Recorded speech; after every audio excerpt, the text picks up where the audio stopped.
अंदर अखोई लाइसी ग्रामाइन लाब्रा है सुनत हाइगे अखोई BDA 2006 इसे रजिस्टर तौर पार्टी अदो हुजी फाउबा अखोई पार्टी अदे सपोर्ट तौरगा हिंगबनी हुजी मतम सिदा थोबिसी एगी वखन सी इशोर प्रोग्राम नि मरमनी कुकीगा इदे गवर्नमेंट का पुनग्रे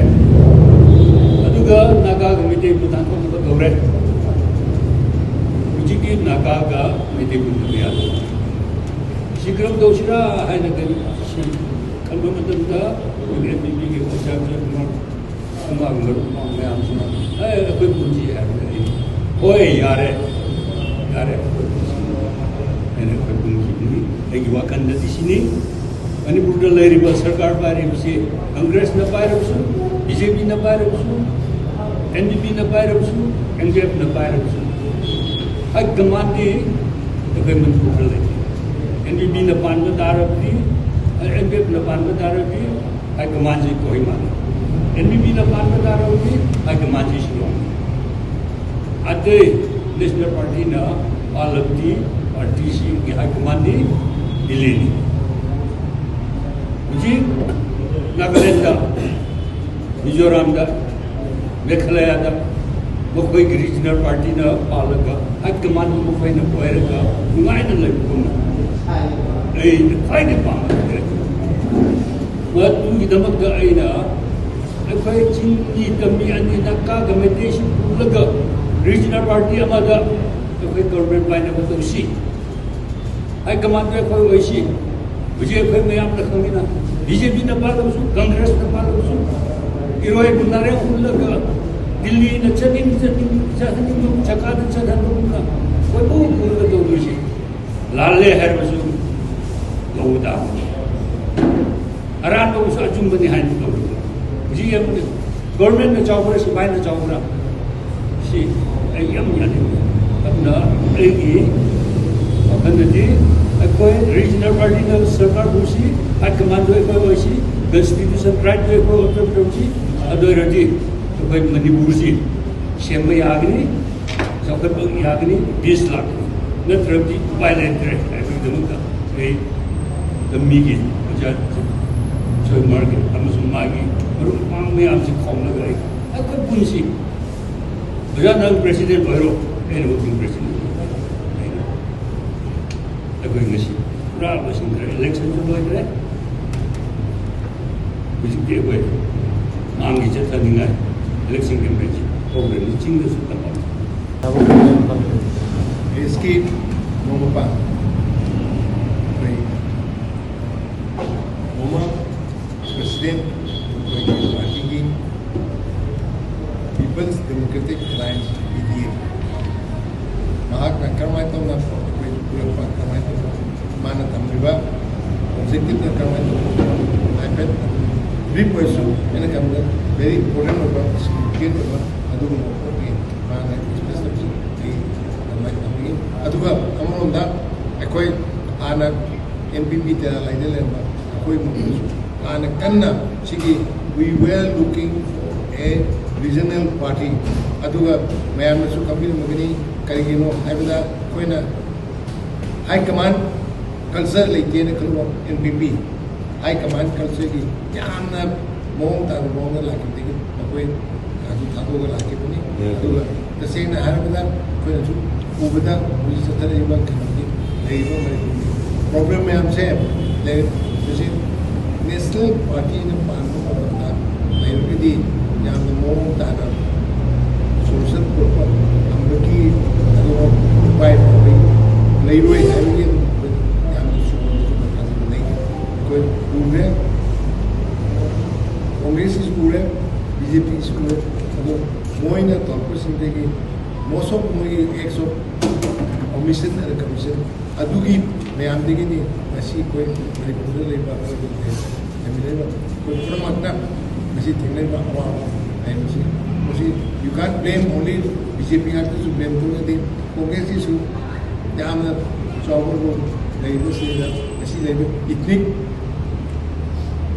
क्लास लाइव आम सीधा सीधा ꯑꯗꯨ ꯄꯟꯖꯔꯔꯣꯏ ꯑꯗꯨ ꯍꯥꯏꯔꯤꯕ ꯁꯤꯒꯤ ꯂꯩꯕꯁꯤꯅ ꯑꯗꯨꯅ ꯃꯔꯝ ꯑꯣꯏꯔꯒ ꯑꯩꯈꯣꯏꯅ ꯊꯥꯖꯗꯕꯗꯒꯤ ꯑꯗꯨꯒꯤ ꯃꯊꯛꯇ ꯃꯁꯤ ꯃꯦ ꯇꯥꯡ 3ꯗꯒꯤ ꯆꯠꯈꯤꯕ 2023ꯒꯤ ꯃꯦꯒꯤ ꯂꯥꯛꯈꯤꯕꯗ ꯃꯩꯇꯩꯒ ꯀꯨꯀꯤꯒ ꯏꯊꯅꯤꯛ ꯀ꯭ꯂꯥꯁ ꯀꯟꯅ ꯂꯥꯛꯏ ꯂꯥꯛꯈꯤꯕꯁꯤ ꯀꯗꯥꯏꯗꯒꯤ ꯀꯃꯥꯏꯅ ꯇꯧꯕ ꯑꯗꯨꯒꯤ ꯃꯔꯤ ꯃꯈꯣꯡꯒꯤ ꯑꯩꯈꯣꯏ ꯁꯤꯗꯩꯗ ꯑꯩꯈꯣꯏ ꯂꯩꯅꯗ꯭ꯔꯁꯨ ꯃꯌꯥꯝꯅ ꯑꯩꯈꯣꯏ ꯏꯪꯂꯤꯁꯀꯤ ꯏꯆꯤꯟ ꯏꯅꯥꯎ ꯃꯌꯥꯝ ꯑꯣꯏꯅ ꯈꯪꯕ ꯑꯗꯨ ꯀꯔꯝꯕ ꯃꯇꯝꯗ BJP ꯒꯚꯔꯟꯃꯦꯟꯠ ꯂꯩꯈꯤ ꯑꯗꯨꯒꯤ ꯃꯃꯥꯡꯗ ꯂꯩꯈꯤꯕꯗ ꯀꯨꯀꯤꯒꯤ ꯏꯊꯅꯤꯛ ꯒ꯭ꯔꯨꯞ ꯏꯟꯐ꯭ꯂꯛꯁ ꯂꯥꯛꯑꯒ ꯑꯣꯏꯕ ꯄ꯭ꯔꯣꯕ꯭ꯂꯦꯝ ꯃꯌꯥꯝꯁꯤ ꯀꯗꯥꯏꯗꯒꯤꯅꯣ ꯃꯁꯤꯁꯨ ꯑꯃꯔꯣꯝꯗ ꯀꯣꯡꯒ꯭ꯔꯦꯁꯀꯤ ꯃꯇꯝꯗꯒꯤ ꯍꯧꯔꯛꯈꯤꯕ ꯑꯗꯨꯃꯥꯏꯅ ꯇꯧꯔꯒ ꯑꯗꯨꯝ ꯂꯩ ꯑꯗꯨꯒ ꯁꯨꯝ ꯊꯤꯖꯤꯜꯂꯨꯔꯒꯗꯤ ꯀꯃꯥꯏꯅ ꯇꯧꯔꯒ ꯕꯦꯂꯦꯟꯁ ꯀꯥꯏꯔꯛꯄ ꯈꯣꯠꯂꯛꯄ ꯁꯤꯒꯨꯝꯕ ꯂꯩꯕ ꯑꯗꯨꯅ ꯌꯦꯡ ꯇꯥꯔꯒꯗꯤ ꯉꯁꯤꯐꯥꯎꯗ ꯀꯣꯡꯒ꯭ꯔꯦꯁꯀꯤꯁꯨ ꯉꯁꯥꯏꯒꯤ ꯏꯊꯅꯤꯛ ꯏꯟꯕꯦꯂꯦꯟꯁ ꯂꯥꯛꯄ ꯄꯥꯔꯇꯤꯀꯨꯂꯔꯂꯤ ꯏꯟ ꯇꯔꯝꯁ ꯑꯣꯐ ꯀꯩꯅꯣꯗꯒꯤ ꯃ꯭ꯌꯥꯟꯃꯥꯔꯗꯒꯤ ꯂꯥꯛꯄ ꯁꯤꯒꯤ ꯃꯇꯥꯡꯁꯤꯗ ꯀꯌꯥꯀꯠ ꯃꯣꯏ ꯀꯔꯤ ꯊꯤꯡꯀꯤꯡ ꯂꯩ ꯀꯔꯤ ꯃꯣꯏꯒꯤ ꯋꯥꯈꯜ ꯀꯔꯤ ꯃꯣꯏꯅ ꯄꯥꯝꯕ ꯀꯔꯤꯅꯣ ꯉꯁꯤꯐꯥꯎ ꯈꯪꯕ ꯃꯣꯏꯅ ꯍꯥꯏꯗꯣꯛꯄꯁꯨ ꯂꯩꯕ ꯎꯕ ꯊꯦꯡꯅꯗꯦ ꯑꯗꯨꯒ ꯍꯧꯖꯤꯛꯀꯤ ꯂꯩꯔꯤꯕ ꯂꯦꯇꯦꯁ ꯏꯁꯨꯗ ꯀꯨꯀꯤꯒ ꯅꯥꯒꯥꯒꯤ ꯂꯥꯛꯏꯕ ꯀ꯭ꯂꯥꯁ ꯑꯗꯨ ꯃꯦꯟꯂꯤ ꯃꯁꯤꯗ ꯀꯨꯀꯤꯅ ꯁꯨꯝ ꯍꯦꯟꯖꯜꯂꯛꯄꯒꯤ ꯐꯤꯕꯝꯗ ꯂꯩꯔꯒ ꯁꯦ ꯎꯈ꯭ꯔꯨꯜ ꯐꯥꯎꯕ ꯆꯠꯄ ꯌꯥꯔꯛꯇꯕꯒꯤ ꯐꯤꯕꯝ ꯂꯩꯕ ꯑꯗꯨꯒ ꯉꯁꯤ ꯉꯔꯥꯡꯃꯛꯇꯗ ꯊꯣꯛꯏꯕ ꯑꯃꯔꯣꯝꯗ ꯍꯥꯏꯇꯥꯔꯒꯗꯤ UNCꯗ ꯌꯥꯝꯅ ꯑꯃꯔꯣꯝꯗ ꯂꯦꯝꯅ ꯃꯣꯏ ꯀꯨꯀꯤꯒꯤ 14 ꯐꯥꯕꯗꯨ ꯊꯥꯗꯣꯔꯛꯑꯒ ꯋꯦꯔ ꯏꯁ ꯅꯥꯒꯥꯒꯤ 3 ꯐꯥꯈꯤꯕꯗꯨꯒꯤ ꯃꯇꯥꯡꯗꯗꯤ ꯀꯔꯤ ꯇꯧꯈ꯭ꯔꯒꯦ ꯀꯔꯝꯍꯥꯏꯅ ꯇꯧꯒꯦ ꯃꯣꯏ ꯍꯤꯡꯉꯤꯕ꯭ꯔꯥ ꯆꯪꯉꯤꯕ꯭ꯔꯥ ꯀꯔꯝꯍꯥꯏꯅ ꯇꯧꯒꯦ what will be their fate ꯍꯥꯏꯕꯗꯤ ꯃꯣꯏꯁꯦ ꯁꯤꯔꯕꯁꯨ ꯃꯣꯏꯒꯤ ꯕꯣꯗꯤ ꯍꯦꯟꯅꯕ ꯇꯧꯔꯛꯀꯗꯣꯏꯔꯥ ꯅꯠꯇ꯭ꯔꯒꯅ ꯍꯤꯡꯉꯤꯕ ꯑꯣꯏꯔꯒꯗꯤ ꯑꯍꯤꯡꯕ ꯃꯣꯏ ꯍꯦꯟꯅꯕ ꯇꯧꯔꯛꯀꯗꯣꯏꯔꯥ ꯀꯔꯝꯕ ꯃꯇꯝꯗ ꯀꯔꯝꯕ ꯅꯨꯃꯤꯠ ꯐꯥꯎꯕꯒꯤ ꯃꯅꯨꯡꯗ ꯇꯝ ꯇꯥꯕ ꯑꯗꯨ ꯑꯩꯈꯣꯏ ꯃꯣꯏꯅ ꯀꯨꯀꯤꯒꯤ ꯀꯥꯡꯕꯨ ꯈꯪꯍꯜꯂꯛꯀꯗꯒꯦ ꯍꯥꯏꯕꯗꯣ ꯉꯁꯤꯐꯥꯎꯗ ꯑꯩꯅ ꯈꯟꯕꯗ ꯑꯩꯈꯣꯏ ꯀ꯭ꯂꯤꯌꯥꯔ ꯑꯣꯏꯗꯦꯅ khali ꯑꯗꯨ ꯑꯃꯔꯣꯝꯗ ꯑꯩꯅ ꯈꯪꯉꯤꯕ ꯑꯩꯅ ꯂꯩꯕ ꯏꯟꯐꯣꯔꯃꯦꯁꯟꯗꯒꯤ PSꯀꯤ ꯏꯆꯤꯟꯅꯥꯎ ꯃꯌꯥꯝꯅ ꯑꯩꯅ ꯈꯪꯕ ꯌꯥꯏ ꯑꯗꯨꯅ ꯑꯩꯅ ꯈꯪꯕꯗ ꯃꯣꯏꯅ ꯁꯤꯒꯤ ꯃꯇꯥꯡꯗ ꯋꯥꯠ ꯏꯁ ꯗ ꯂꯦꯇꯦꯁ ꯗꯦꯕꯂꯞꯃꯦꯟ ꯂꯩꯔꯒꯗꯤ ꯑꯗꯨꯁꯨ PSꯀ ꯀꯥꯡꯕꯨꯅ ꯍꯥꯏꯕꯤꯕ ꯌꯥꯏ ꯑꯗꯨ ꯇꯧꯐꯝ ꯊꯣꯛꯄꯗꯤ ꯅꯥꯒꯥꯔꯣꯝꯗꯩꯗꯤ ꯀꯨꯀꯤ 13 ꯊꯥꯗꯣꯔꯛꯑꯦ ꯀꯩꯅꯣꯗꯒꯤꯗꯤ ꯅꯥꯒꯥꯒꯤ 3 ꯐꯥꯈꯤꯕ ꯃꯇꯥꯡꯗꯗꯤ what is to be the response sigi matang sayda leiriba government gi sena kayo leiro political party te sena kayo amrom dai ta gadi koi ano party ko join to adu mo da su when we ta line when the name our stand was very clear sida tawr par target is matang ka tawr kari gi namata corona से आई answers पे करते रहते हैं चाव चाव ना receive मामा cookie की लेकर बना थे आई कहना है she is in the given season number 2 अदुक चाव ना लेकर माँ की responsibility कैसे करना हम तब लेनी बस स्टेट की प्रॉब्लम है मसी बहुत तो छोटा छोटा और हम मागी ड्यूटी ने अदु तुमिन लेके होजी पाउदो कोइना हंगनी को कोई पार्टी हंगनी बदी कइना द what is the fate of those 6 Naga सीरगदी असियो मसा काम का बी दोरी सीद्रिगो ओइगदी कर्म बाउदा कुकी की कामु थाबो नागा की कामु कर्म को करना थाबो दे हैबसे यामना कई है एंक्सेसली मैम खंबा अंगिबो क्वेश्चन हैबसे अमरोंदा कोई सेटना जो है टाइम हैज कम अमरोंदा जागदि मणिपुर की प्रॉब्लम से सोना उन्हीं का मत लाइबा कोई ग्रुप इन पर्टिकुलर मैथिगा लगागा पुजलगा अमरोंदा जागदि कुकीदी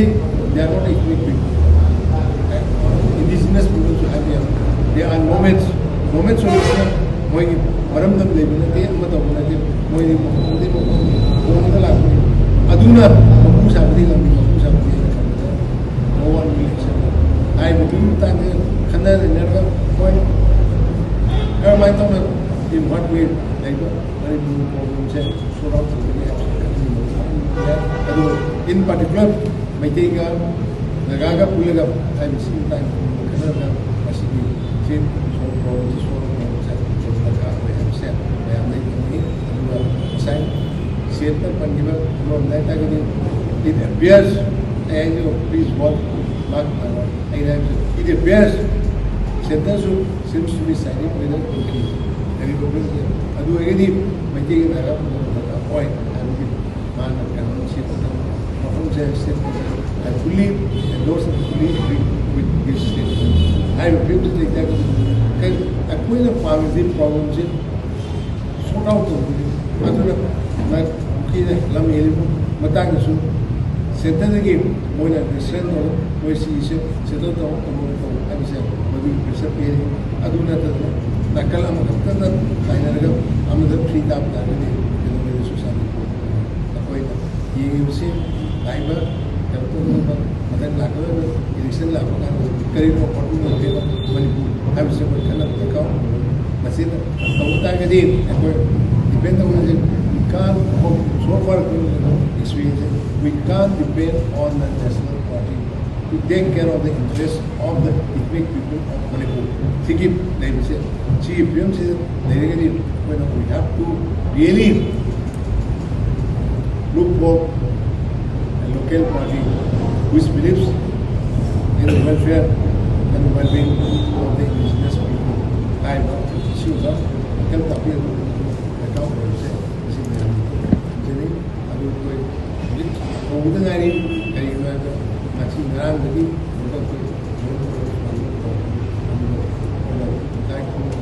have the well wishes from the public, from the people, and we also would welcome any suggestion. कोई पार्टी स्वायत्त है तो each and everyone अदु अखोई ना पामुदी मणिपुर की प्रॉब्लम से मणिपुर की territorial integrity तंबा मणिपुर की indigenous लेबा people freely इंडियन का peacefully इंडियन का भी हम खरीदना ऐसी इंटेंस है suggestion के ऊपर advice के ऊपर